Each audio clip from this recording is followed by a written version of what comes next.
दोस्तों, अगर आपको भी पीएम किसान सम्मान निधि की किस्त नहीं मिलती है और आपका पेमेंट होल्ड हो गया है, आपको 2-3 किस्तें मिली थी, उसके बाद में आपको पीएम किसान सम्मान निधि का जो लाभ होता है वो बंद हो गया है, या दोस्तों आपने जब से केवाईसी कराई है तब से आपका पेमेंट नहीं मिल रहा है, आपका पेमेंट होल्ड हो गया है, या आपने केवाईसी करने के बाद आपको 1-2 किस्त मिली, उसके बाद में आपका पेमेंट नहीं मिल रहा है, या दोस्तों आपकी लैंड शेडिंग नो हो गई है, उसकी वजह से आपको पेमेंट नहीं मिल रहा है, या आपका farmer record has been rejected हो गया है, उसके वजह से आपको फॉर्म पैसे नहीं मिल रहे हैं। दोस्तों अभी आप पहले से ठीक कर लें अपना डेटा। यदि कोई डेटा में आपकी प्रॉब्लम आ रही है, जैसे लैंड सीटिंग संबंधित आ रही है, फार्मर रिकॉर्ड के हैज में रिजेक्टेड आ रहा है, तो अभी फिलहाल अपना जो डेटा होता है वो ठीक कर लें। आने वाली जो किस्त होगी 14वीं, वो जब भी आपके खाते में आएगी, जब आपकी लैंड सीटिंग यस होगी या farmer record has been accepted होगा और Aadhaar card demo authentication success होगा और एलिजिबिलिटी यस होगी और केवाईसी यस होगी और आपका पेमेंट मोड आधार कार्ड होना चाहिए, तभी आपकी पीएम किसान सम्मान निधि की जो भी किस्तें होती हैं वो आपको मिल जाएंगी। दोस्तों यदि आपको कोई समस्या आती है तो हमारे वीडियो के डिस्क्रिप्शन में आप जरूर उस समस्या का डालें, हम उसका जो विस्तार से जो भी होगी जानकारी हम बताएंगे।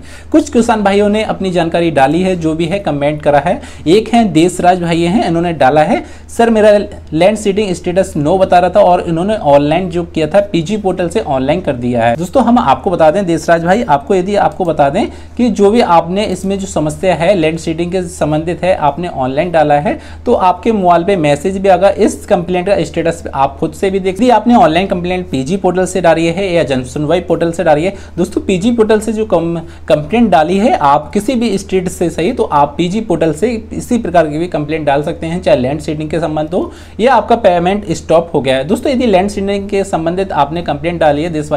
देशराज भाई ने डाली है, तो इनका जो भी समस्या होगी वो 1 मंथ से 2 मंथ हो लग सकते हैं इस समस्या का हल होने में। दोस्तों पीजी पोर्टल से क्या होता है, लैंड सीटिंग का आपका जो होगा वो डेटा आपको कृषि विभाग भेजा जाता है, कृषि विभाग से आपका जो डेटा होता है वो सही कर दिया जाता है और इस पीएम किसान पोर्टल पे आपका डेटा अपडेट होने में कुछ समय ज्यादा लग सकता है, इसलिए कुछ दिन का वेट करें और आपको जो पीएम किसान सम्मान निधि किस्त होगी वो आपको जल्दी मिल जाएगी। दूसरे नंबर पे हैं, यहाँ से डाला है रोहित शूटर हैं, इन्होंने रोहित शूटर ने डाला है एक बार पीएमएस रिजेक्ट होने के बाद ऑप्शन रेफरेंस कैसे होता है। दोस्तों इन्होंने डाला था एक बार पीएमएस रिजेक्ट हो जाता है उसके बाद कितने दिनों में एक्सेप्टेड होता है पीएमएस, जो बैंक रिजेक्शन होता है, farmer record has been rejected होता है, बैंक की वजह से इनका पीएमएस रिजेक्ट हो गया है तो इनका एक्सेप्टेड कितने दिनों में हुआ। दोस्तों यदि आपने इसे कंप्लेंट को डाल दिया है या आपने ठीक कर लिया है ऑनलाइन या आपका डाटा सही पाया जाता है तो आपका 10 से 15 दिन या 1 मंथ लग सकता है, उसके बाद में हो जाएगा। यदि आपका पीएमएस रिजेक्ट हो रहा है, बार बार हो रहा है और आपका ठीक नहीं हो रहा है,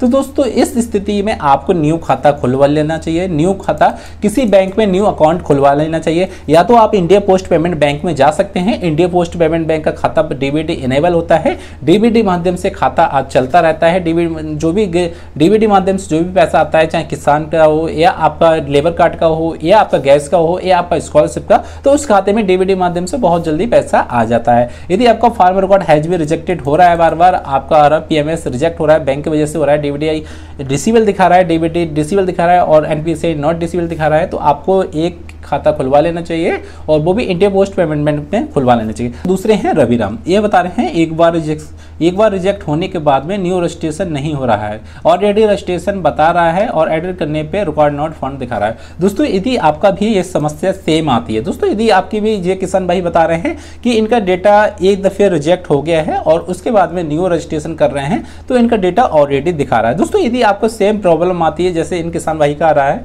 जैसे एडिट कर रहे हैं तो इनका नॉट रिकॉर्ड फाउंड दिखा रहा है और न्यू फॉर्म भर रहे हैं तो ऑलरेडी दिखा रहा है। दोस्तों कुछ किसान भाई ऐसे भी हैं जिनका रिजेक्ट फॉर्म हो गया है और जब वो अप्लाई करते हैं, न्यू फॉर्म डालते हैं तो उनका डेटा ऑलरेडी दिखाता है। जब उस फॉर्म को एडिट करते हैं, सेल्फ अपडेशन पे जाके अपडेट करते हैं तो उनका फॉर्म नॉट रिकॉर्ड फाउंड दिखाता है। दोस्तों इस स्थिति में आपको कुछ दिन का वेट कर लेना है, उसके बाद में आपको इस फॉर्म को दोबारा से खोलना है। यदि फिर से यही समस्या आती है दोबारा से तो आपको पीजी पोर्टल पे जाना है, ऑनलाइन इसे कंप्लेंट दर्ज कर सकते हैं और ऑनलाइन कंप्लेंट दर्ज नहीं कर सकते तो इसे आप तहसील में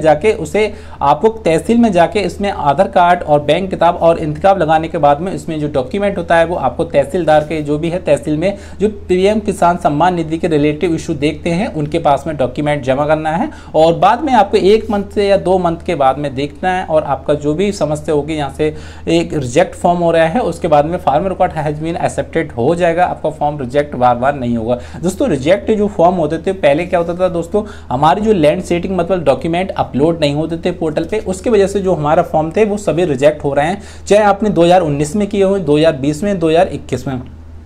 दोस्तों इस पोर्टल पे अब अपडेट वर्जन आया है, आप इसमें जो न्यू फॉर्म डाल रहे हैं, न्यू रजिस्ट्रेशन कर रहे हैं या एडिट फॉर्म कर रहे हैं तो आपको लैंड सेटिंग मतलब आपको इंतकाब इसमें अपलोड करना है।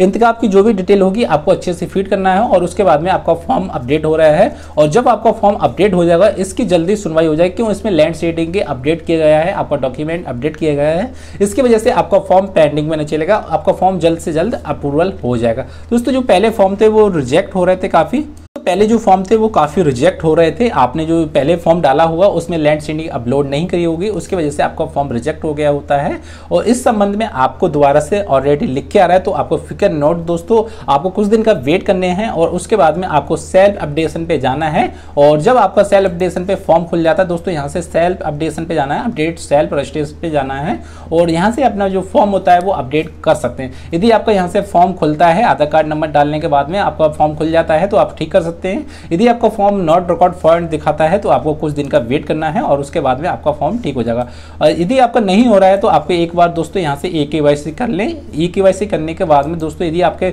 आधार कार्ड नंबर डालने के बाद में आपके आधार कार्ड पे जो मोबाइल नंबर रजिस्टर्ड है उस पर OTP जाता है तो दोस्तों आपको e-KYC जरूर कर लेना है, जो OTP बेस होती है। आपको e-KYC करने के बाद में आपको फिर से डेटा अपडेट जो सेल्फ रजिस्टर्ड होती है उस पर डालना है और उसके बाद में आपको देखना है कि हमारा डेटा ओपन हो रहा है नहीं हो रहा है। यदि आपका डेटा ओपन हो रहा है तो आप करेक्शन कर सकते हैं और पीएम किसान सम्मान निधि का लाभ ले सकते हैं। दोस्तों अगर आपका भी कोई क्वेश्चन हो रहा है, कोई शिकायत हो रही है तो आप हमारे वीडियो के डिस्क्रिप्शन बॉक्स में जरूर शिकायत दर्ज करें और उसका कोई ना कोई समाधान जरूर मिल जाएगा दोस्तों। और दोस्तों ऐसी वीडियो देखने के लिए प्लीज हमारे चैनल को सब्सक्राइब कर लें और बेल आइकन को प्रेस कर दें दोस्तों। फिर मिलते हैं अगली वीडियो में, उसके लिए दोस्तों जय हिंद जय भारत।